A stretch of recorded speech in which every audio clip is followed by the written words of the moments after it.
like that. Like, that's really hard to replicate because, sweetie, you're just straight up not getting the animal skin or leather for the cheap price that you want to pay, because those materials are just in general very expensive. So if you can find a designer item or something like that that uses a pretty basic material and then slaps their brand on it to jack up the price, that means you can get a pretty good replica for a pretty good price. Okay, so this one, as you can see, is like made of some kind of like clothish material. Like, I'm not super sure what it's made out of, but it's very sturdy and it definitely holds its shape. But it all comes down to the manufacturing, the stitching, and the quality of creating the actual bag. Okay, so I do have a 10% off code. It's code Vicky, VICKY, so you can toss that in there as well to get a little bit of a discount. And the seller is actually offering a promotion right now. If you use code Vicky, you can actually get your name on the back of it. I wish I freaking put my name on when they sent it to me, but I did not know about that. But now I do, and Rihanna has a bag like this with her name on it, and they offer free customization. So you can get your little custom, you know, Christian Dior book tote bag with your damn name on it. And I think on the real site, it's like $400 extra to get your name on the back. So it's gonna be looking cute, okay? You're gonna be looking like a rich girl, all right? And it did take a while to come to my house. I think maybe like 2 weeks. DH Gate always takes like 3 freaking months. Whenever I get things from Replica suppliers, it's always faster. But most of the time, sometimes they actually do use FedEx. So I would just be careful. You can ask the supplier, you know, like, are you going to be using FedEx, or what's the situation here? Because sometimes even if they're like free shipping, they're still going to ship it to you with FedEx, and then you have to pay and foot that bill. And I mean, it's not a lot of money, but you just have to be something to think about. Okay, so sometimes you receive it, and if you receive it and it's in a FedEx package, you know that you're going to get a bill in the mail asking for about $20 to $30 to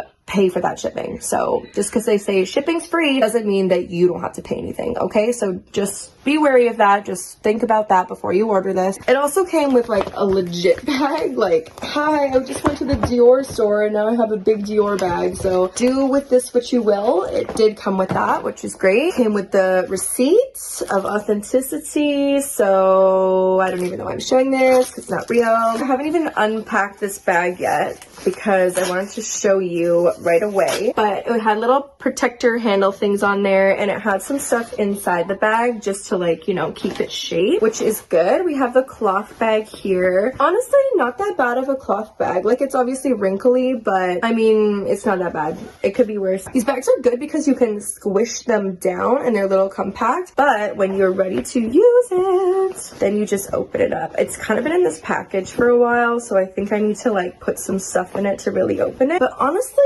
we are looking cute. Okay, I would definitely wear this in public. So now let's get into the deep details of why this bag looks fake, why this bag looks real, so you can make your own decision on the review I'm supplying of this replica. Okay, first things first, it is a sturdy bag. Okay, it's not some flimsy made of felt, like whatever. Like, it is sturdy. The edges are thick. Like, I think there might be a little bit of metal in there or some type of bendy but sturdy material to hold the bag in place. Same with the sides here and the handles as well. So it is already feeling like, just in general, like a real bag. So I'm just giving it that. It's a little heavy actually, even though it looks flimsy and like, oh, I got my Dior tote bag. It's actually like pretty sturdy. I'm actually quite impressed with this. Like I said before, this material is really easy to duplicate as long as you can get the stitching and embroidering correct. Okay, so let's just jump right into the name. Okay, Christian Dior Paris. Now, I am very impressed with a lot of the details that they've done on this bag. So as you can see, we have the black trim here, which just kind of folds this fabric over and ties it up here. So we have a black line there, black line here, which is all good. Stitching is good.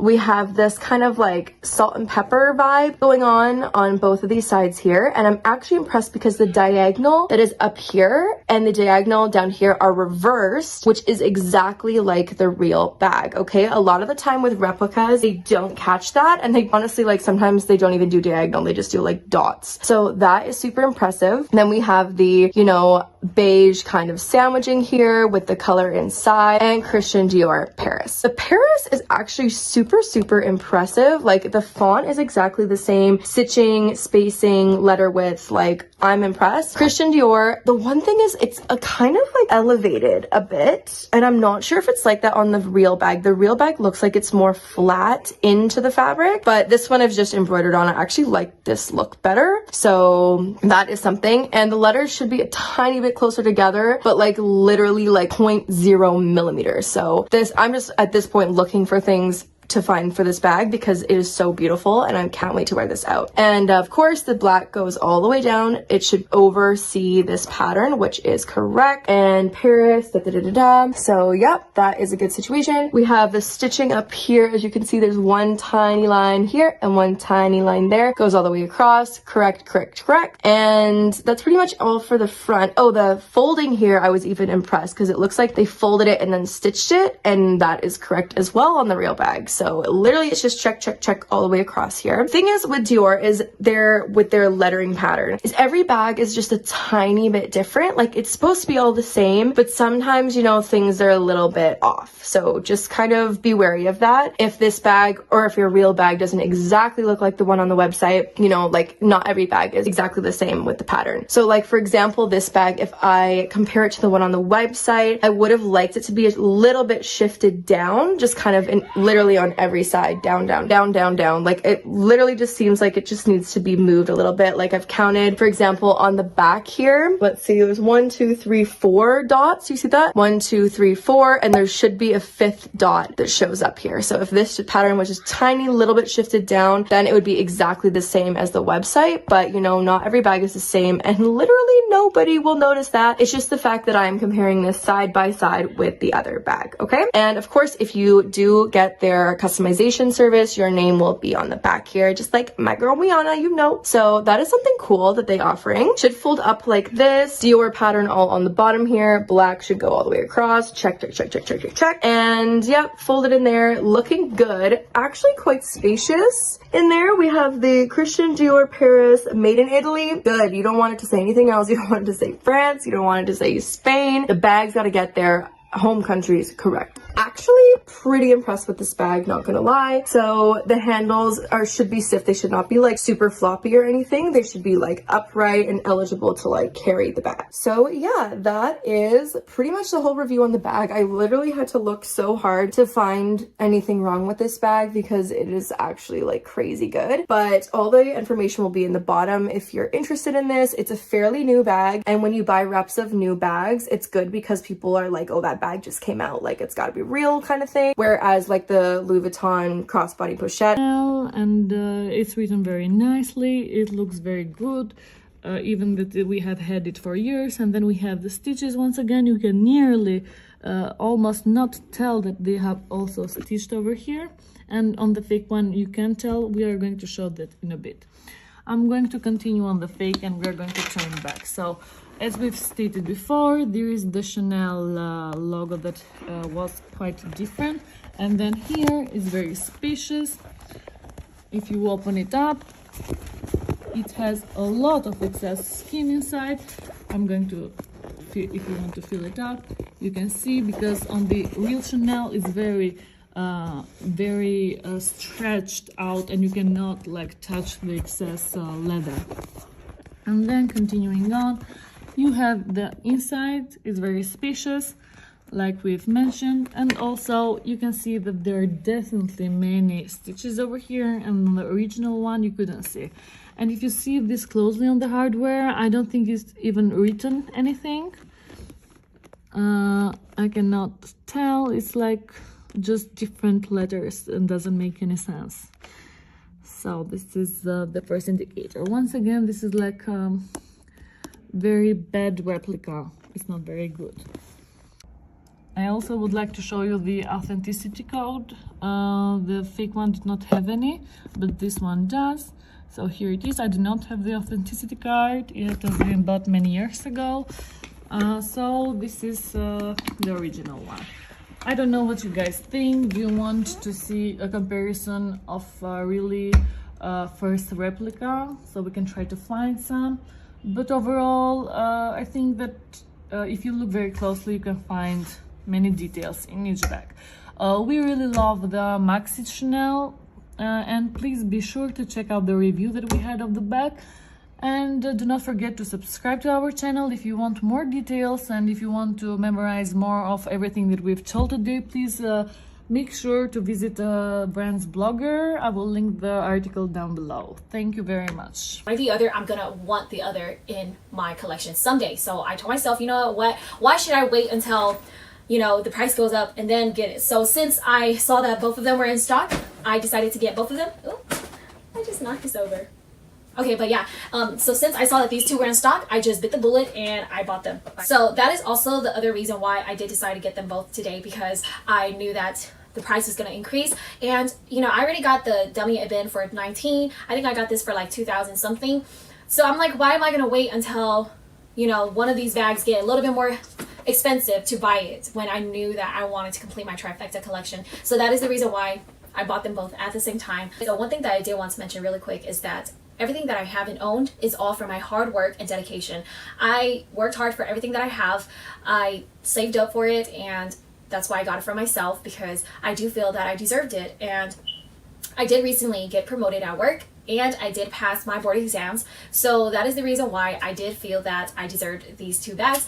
I'm not saying that I like to reward myself with expensive rewards just because I have achieved a milestone, but what I'm saying is that I save up my money for what I want. So if I wanted to get these two bags, I knew that I'm going to save up for them. So once I do have savings for them, I'm going to get them. And so that is exactly what I did. So when I got promoted at work and when I passed my board exams, I bought them. And do I feel guilty? No, because like I said, I saved up for these two bags knowing that I'm going to get them. So I started putting funds away in their little own place to buy them. So that is what I did. And you know, I just wanted to let everyone know, do not ever feel guilty for what you spend your money on, because it's your money, you earned it, you spend it the way you like it. So that is the reason why I just wanted to throw this out there, because I just wanted to remind all of you guys that, you know, don't feel bad what you spend your money on.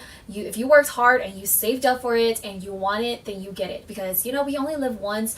You don't want to regret your life, that you didn't live your life to the fullest. So just wanted to get that out of the way, because I know that there's a lot of judgmental people out there, which is fine. Everybody is entitled to their own opinion. But all I'm saying is that if someone else worked hard for what they have and what they own, I don't think that that's a problem, you know? Okay, so I know that people do like to store their bags in their dust bags, but for some reason, I just don't really like to, because I just feel that, you know, I don't really want to store them in their dust bags. However, it is a very important thing to look for, because the stamps are different per year.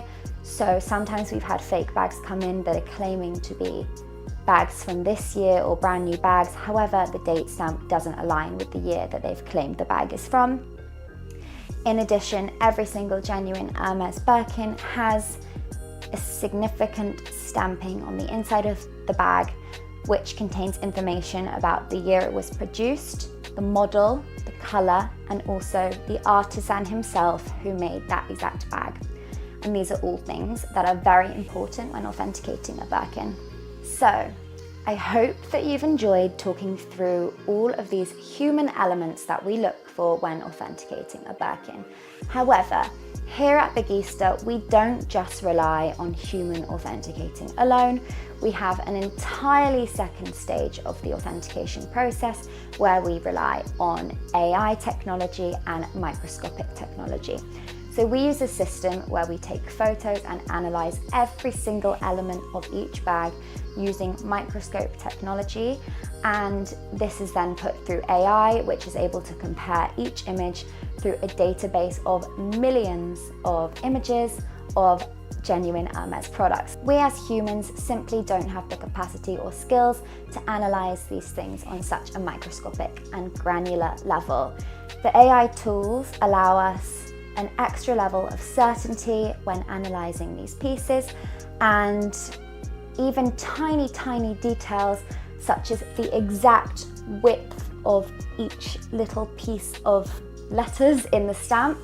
They're able to digest all of this information and compare it with a database of millions of images of genuine pieces, and anything that falls out of line with what is expected flags this up in our system. This system analyzes every detail microscopically, from the stitching to the grain of the leather, to the stamps, to the date stamps, to the grain of the leather on the inside